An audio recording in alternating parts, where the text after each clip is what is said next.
किरण जी, यहाँ पर मैं एक चीज़ कहना चाहूँगी कि जेनेटिक से लोग कंफ्यूज ना करें हेरिडिटरी होने से, क्योंकि काफ़ी बार लोग सोचते हैं कि पेरेंट्स को आर्थराइटिस होगी तो बच्चे में भी आर्थराइटिस हो जाएगी। तो जेनेटिक प्रीडिस्पोजिशन का मतलब है कि वो जीन्स तो हमारे अंदर हैं, लेकिन अगर फेवरेबल एनवायरनमेंट मिलेगा, जैसे वो स्मोकर हो जाता है बाद में जाके या और कोई ऐसे फैक्टर्स मिलते हैं, तभी आर्थराइटिस डेवलप होगी, लेकिन ज़रूरी नहीं है कि उनको आर्थराइटिस हो जाए। हेरिडिटरी और जेनेटिक्स में ये फर्क है। ये बहुत बारीक बात है जो आपने बहुत स्पष्ट कर दी। डॉक्टर उमा कुमार, जो डॉक्टर शुक्ला अभी कह रहे थे कि ये किसी को भी हो सकता है, पूरा स्पेक्ट्रम उन्होंने हमें बताया। आपने भी शुरू में कहा कि लगभग 200 प्रकार की या 200 से भी ज़्यादा प्रकार की आर्थराइटिस होती है। तो मुख्य तौर पर, आम तौर पर जो आर्थराइटिस देखी जाती है वो कितनी तरह की होती है?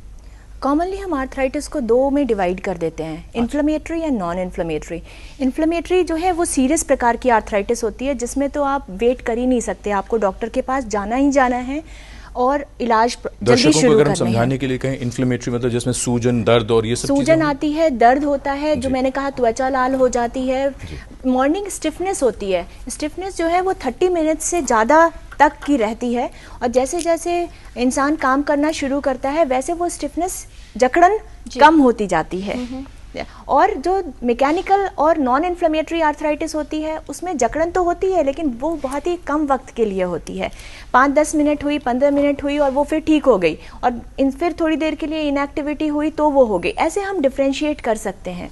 तो जो इन्फ्लेमेटरी आर्थराइटिस है उसमें हम रूमेटॉइड आर्थराइटिस, एंकाइलोजिंग स्पॉन्डिलाइटिस या फिर कहते हैं स्पॉन्डाइलो आर्थराइटिस, सोराइटिक आर्थराइटिस, गाउटी आर्थराइटिस, ये तो बहुत कॉमनली देखने में मिलते हैं, या सिस्टेमिक ल्यूपस एरिथमेटोसस। और जो नॉन इन्फ्लेमेटरी है उसमें ऑस्टियो आर्थराइटिस बहुत ही कॉमन है, और सारे आर्थराइटिस में अगर देखा जाए तो ज़्यादा कॉमन ऑस्टियो आर्थराइटिस है। जी डॉक्टर संजय, ये बताएं कि जितने पेशेंट्स आपके पास आते हैं, क्योंकि जोड़ों का दर्द सबको लगता है कि बहुत ही कॉमन है, किस तरह की अवेयरनेस आप देखते हैं? क्या जो स्टेज होती है वो तब जब उनके पास कोई विकल्प नहीं बचा तब आपके पास आए, तो शायद आपका काम भी मुश्किल हो जाएगा? पहले ज़्यादातर रोगी बहुत लेट स्टेज में हमारे पास प्रेजेंट करते थे। उसके कुछ कारण थे, अवेयरनेस कम थी और जगह जगह इस प्रकार की इलाज उपलब्ध नहीं थे। आपके कार्यक्रम के माध्यम द्वारा और कई इनिशिएटिव्स के द्वारा अवेयरनेस लेवल बढ़ा है, तो अब हमारे पास बहुत सारे लोग अर्ली स्टेज में भी प्रेजेंट करते हैं, लोग जागरूक भी हो रहे हैं और कुछ लोग इंटरनेट के द्वारा जानकारी हासिल करके भी हमारे पास आते हैं। तो जब हमारे पास अर्ली स्टेज में कोई व्यक्ति प्रेजेंट करता है तब हम उसकी सबसे ज़्यादा मदद कर सकते हैं, क्योंकि आर्थराइटिस एक क्रॉनिक डिजीज है जो लंबे समय तक अक्सर रहता है, और अगर इसको सही ढंग से न डायग्नोज किया जाए, सही इलाज न किया जाए, तो ये डिफॉर्मिटीज और डिसेबिलिटी को भी प्रोड्यूस कर सकता है। तो ये बातें अवेयरनेस के द्वारा लोगों तक पहुंचनी चाहिए ताकि वो अर्ली स्टेज में हमारे पास आएं और हम उनकी सबसे अधिक मदद कर सकें। जी, हमारे पास दर्शकों के ईमेल्स आने शुरू हो गए हैं। यश भारद्वाज हैं, डॉक्टर शुक्ला, वो ये लिख रहे हैं कि इनकी जो माताजी हैं उनके हाथों में और जो नसें हैं उनमें सूजन रहती है लेकिन दर्द नहीं रहता, उंगलियों में दर्द होता है, ये क्या है, क्या करना चाहिए? और इसी के साथ कुमारी रुचि हैं, उन्होंने भी लिखा है, वो 26 वर्ष की हैं और लिखती हैं कि उनके घुटने में से आवाज़ आती है और ये बचपन से ही आती है जब भी ये उठती है, बैठती हैं, और ये लिख रही हैं कि इनकी माताजी को रूमेटॉइड आर्थराइटिस है। तो दोनों ही का, यश भारद्वाज और जी, इनके, तो इनसे शायद फ़ोन पे तो संपर्क हो नहीं सकता है, वो अगर कोशिश करें तो शायद जी असल में जो आप कुछ और लक्षण जानना चाहेंगे? कुछ जी, अगर उनको केवल आवाज़ आती है, अच्छा, दर्द नहीं होता है, तो फिर मेरे ख्याल से उससे बहुत ज़्यादा कोई चिंता की बात नहीं, बिकॉज ये क्रैकलिंग साउंड्स जो हैं जोड़ों में प्रोड्यूस करना बहुत कॉमन चीज़ है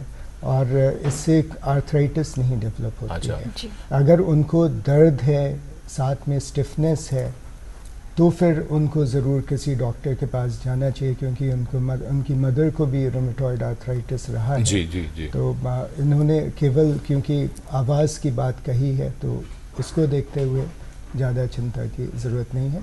जो दूसरा जो यश भारद्वाज पूछ रहे थे अपनी माता जी के बारे में, जी, उनकी मदर को हो सकता है कि आर्थराइटिस हो, उंगलियों में वो बता रहे हैं कि दर्द है, बट उसमें भी असल में बहुत डिटेल में उन्होंने नहीं बताया, हाथ में और नसों में सूजन बताई है लेकिन दर्द नहीं है। हाथ उन्होंने उंगलियों में दर्द बताया। डॉक्टर उमा कुछ कहना मैं चाहिए? कहना चाहती हूँ कि उन्होंने कहा हाथों में सूजन है, दर्द नहीं है। जी हाँ, जी उंगलियों में दर्द, उंगलियों में उंगलियों में दर्द दर्द है और सूजन नहीं है, तो उसको हम पफीनेस ऑफ हैंड्स भी बोल देते हैं, जिसमें सूजन तो लगती है, भारी लगते हैं उंगलियां और हाथ, लेकिन अच्छा। दर्द नहीं होता। तो कुछ मेडिकल इलनेसेस होती हैं जिनमें ऐसा हो जाता है, जैसे हाइपोथायरॉयडिज्म है, या फिर कुछ भी ऐसी और इलनेस जिसमें प्रोटीन की कमी हो, उसमें भी शरीर में थोड़ी सूजन सी महसूस होती है। तो और भी मेडिकल इलनेसेस के लिए देखना चाहिए, क्योंकि यूजुअली अगर हम कहें कि रूमेटॉइड आर्थराइटिस है, वो बिना पेन के हो ही नहीं सकती। दर्द जरूर होगा उंगलियों में, स्टिफनेस जरूर होगी उंगलियों में, खाली अगर सूजन ही रहती है और वो बहुत दिन से है तो वो कॉन्स्टिट्यूशनल भी हो सकता है।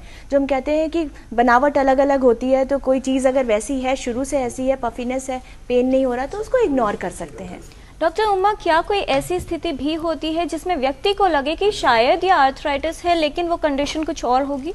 बिल्कुल, और इनफैक्ट वो बहुत सारी ऐसी वजह हैं जिनमें कोई सोच नहीं सकता कि ये आर्थराइटिस, जैसे मैंने कहा, एक लक्षण है। रोग बहुत प्रकार के होते हैं जी। जैसे सिम्टम्स की हम बात करें तो अगर किसी को एक बहुत ही यंग मेल या फीमेल है और उसको स्ट्रोक हो जाता है, पैरालिसिस हो जाती है, वो भी आर्थराइटिस हो सकती है। या किसी बच्चे में मायोकार्डियल इन्फाक्शन हो जाता है जिसमें कोरोनरी आर्टरी डिजीज होता है, तो उसमें वो भी एक प्रकार का गठिया हो सकता है।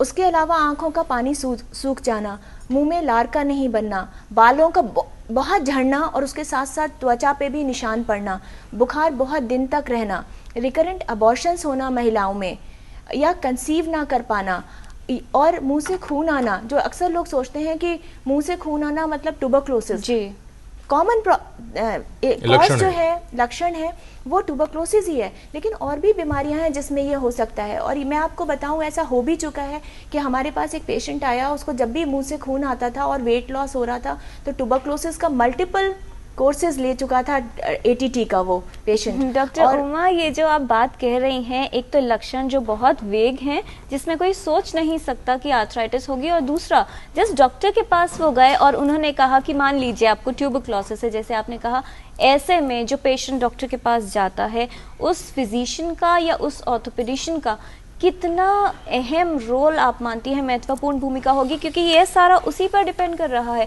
पेशेंट तो गया डॉक्टर के पास, लेकिन सही पहचान नहीं हो पाई।